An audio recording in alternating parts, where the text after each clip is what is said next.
வணக்கம். ஒரு வீடியோ ஒன்று எங்களுடைய வீடியோவுக்கு கீழே இருக்கக்கூடிய ஃபஸ்ட்டு கமெண்டில் போடுறோம். அதை கண்டிப்பாக எல்லாரும் ஒரு முறை பார்த்துருங்க. என்ன அப்படின்னா, மோடியினுடைய ஆட்சி நடக்கக்கூடிய மாநிலத்தில் நடந்திருக்கக்கூடிய அதிர்ச்சிகரமான ஒரு சம்பவம். நாடே வெலவெலத்து போயிருக்கிறது. அதை நீங்கள் முதல்ல பார்த்துருங்க.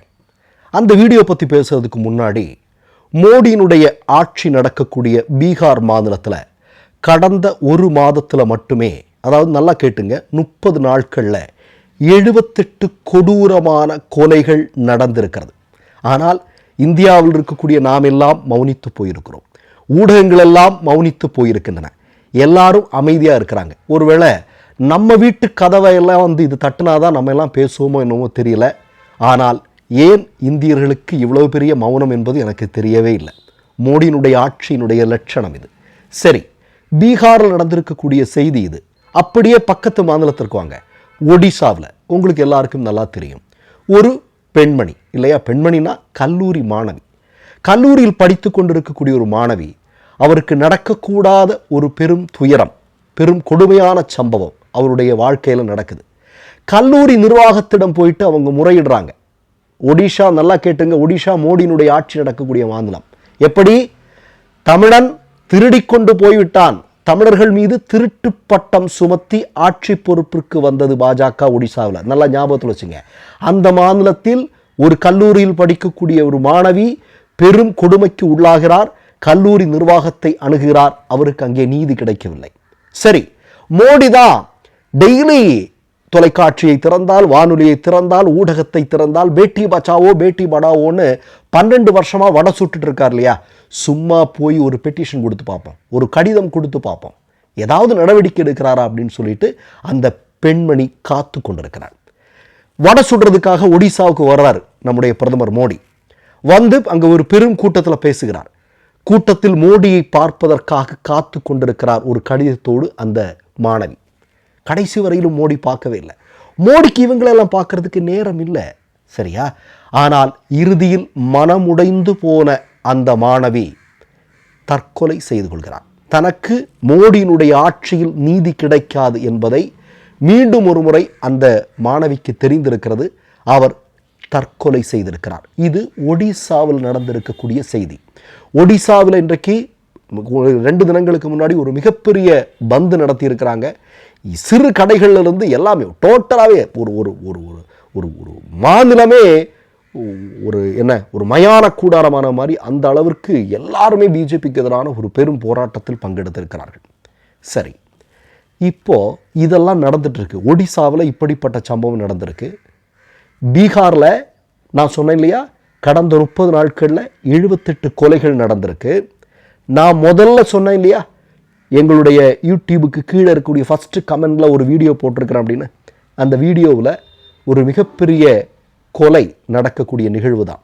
என்ன அப்படின்னா, சந்தன் மிஸ்ரா அப்படின்னு சொல்லக்கூடிய ஒரு நபர், சிறையில் இருந்தவர், உடல்நலை பிரச்சனை குறைவாக ஜாமீனில் வரார்.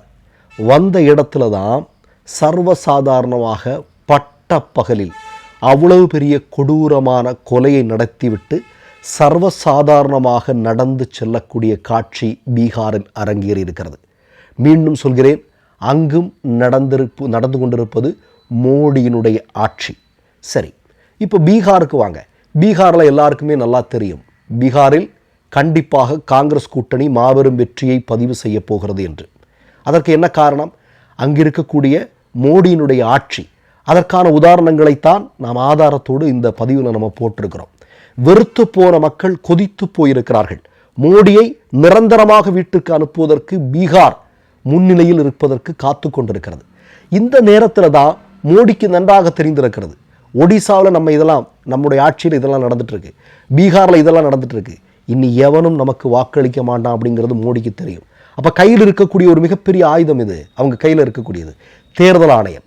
தேர்தல் ஆணையத்தை வைத்து ஒரு மிகப்பெரிய சித்து வேலையில் இறங்கியிருக்கிறாங்க. அது என்ன? பீகாரில் தற்போது சேர்க்கப்பட்டிருக்கக்கூடிய வாக்காளர் பட்டியல் இருக்கிறது அல்லவா, இதிலிருந்து ஒரு 35 லட்சம் மக்களுடைய வாக்குரிமை இல்லாமலாக்கப்பட்டிருக்கிறது. அதாவது அந்த மக்களுடைய பெயர்கள் அந்த வாக்காளர் பட்டியலிருந்து நீக்கம் செய்யப்பட்டிருக்கிறது. நீக்கம் செய்யப்பட்டிருப்பவர்களில் பெரும்பாலானவர்கள் யார் அப்படின்னு பார்த்தா மோடிக்கு எதிராக சிந்திப்பவர்கள், மோடிக்கு எதிராக வாக்களிப்பவர்கள். மோடியின் திட்டம் புரிகிறதா? ஆர்எஸ்எஸ்னுடைய திட்டம் புரிகிறதா? அதாவது ஒடிசாவில் இப்படிப்பட்ட சம்பவங்கள் மோடியின் ஆட்சியில் அரங்கேறுது, பீகாரில் இந்த மாதிரி அரங்கேறுது. ஆனால் மீண்டும் ஆட்சி பொறுப்புக்கு வரணுங்கிற ஆர்எஸ்எஸ்னுடைய அதிகார வெறி, இதற்காக அதிகார அமைப்புகளை கையில் வச்சுக்கிட்டு இந்த மாதிரியான வேலைகளில் ஈடுபடுறது. அதான் பீகாரில் 35 லட்சம் வாக்காளர்களுடைய பெயர்கள் நீக்கம் செய்யப்பட்டிருக்கிறது என்பது. இப்போ நான் என்ன கேட்குறேன், மோடிக்கு பயம் இல்லையா, அமித்ஷாவுக்கு பயம், ஆர்எஸ்எஸ்க்கு பயம். ஆனால் மோடி என்ன பண்ணார்? இந்த பயத்தின் காரணமாக எதையெல்லாம் வாக்காக மாற்ற முடியுமோ அதற்கான வேலைகள் எல்லாம் அவர் தொடர்ந்து ஈடுபட்டு இருக்கார். உங்களுக்கு தெரியும் பெஹல்காமில் என்ன நடந்தது அப்படின்னு. மிகப்பெரிய பயங்கரவாத தாக்குதல் நடந்தது இல்லையா. நேரடியாக அதில் பாதிக்கப்பட்ட மக்களுக்கு ஆறுதல் சொல்கிறதுக்கு மோடி போகலைங்கிறது நமக்கு தெரியும் இல்லையா. பாதிக்கப்பட்டவர்களுடைய உடல்களை பார்க்கறதுக்கு போனாரா? போகலை. இறந்தவர்களை பார்ப்பதற்காக சென்றாரா? இல்லை, எதுவுமே பண்ணலை. ஆனால் மோடி எங்கே போனார்? உடனே பீகாரில் போனார். எலெக்ஷன் வருது, இதை எப்படி வாக்கு வங்கி அரசியலாக மாற்ற முடியும் அப்படிங்கிறத கணக்கச்சிதமாக பண்ணார்.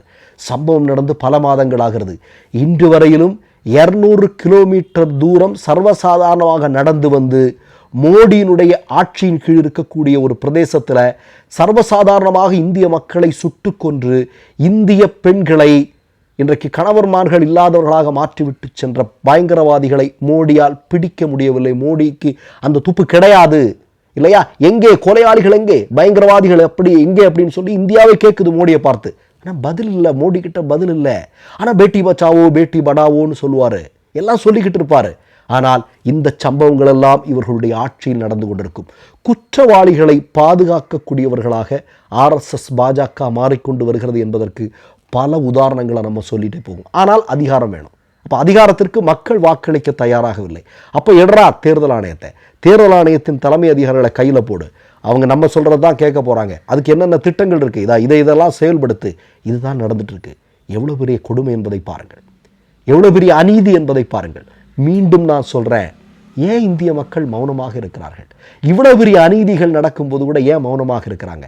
இனி நம்ம வீடுகளுடைய கதவுகளிலெல்லாம் இது தட்டி நாம் எல்லாம் பாதிப்புக்குள்ளானால்தான் நாம் வீதிக்கு வருவோமா அப்படிங்கிற கேள்வியை நம்ம கேட்க வேண்டியிருக்கு. வேற என்ன வழி? மற்றொரு நிகழ்வில் சந்திப்போம். நன்றி, வணக்கம். மை நேம் இஸ் ரெட் சேனலை சப்ஸ்கிரைப் பண்ணிக்கோங்க. அதுக்கப்புறமா பக்கத்தில் இருக்கிற ஜாயின் பட்டனை கிளிக் பண்ணீங்கன்னா ஒரு நியூ பேஜ் ஒன்று ஓப்பன் ஆகும். அதுலயும் ஜாயின் பட்டனே கிளிக் பண்ணிக்கோங்க. அதுல பாத்தீங்கன்னா credit R debit card options இருக்கு. இதுல உங்களுக்கு விசா, மாஸ்டர் கார்டு, ரிப்பே அப்படின்னு 3 ஆப்ஷன்ஸ் கொடுத்துருக்காங்க. அதுல நீங்க எந்த கார்டு சூஸ் பண்றீங்களோ அந்த கார்டோட நம்பர் என்டர் பண்ணிக்கோங்க. அப்புறமா கார்டோட வேலிடிட்டி மந்த் அண்ட் இயரை டைப் பண்ணிக்கோங்க. அடுத்தபடியா உங்க கார்டோட பின்னால சிவிசி கோடுன்னு சொல்லிட்டு 3 நம்பர்ஸ் கொடுத்துருப்பாங்க.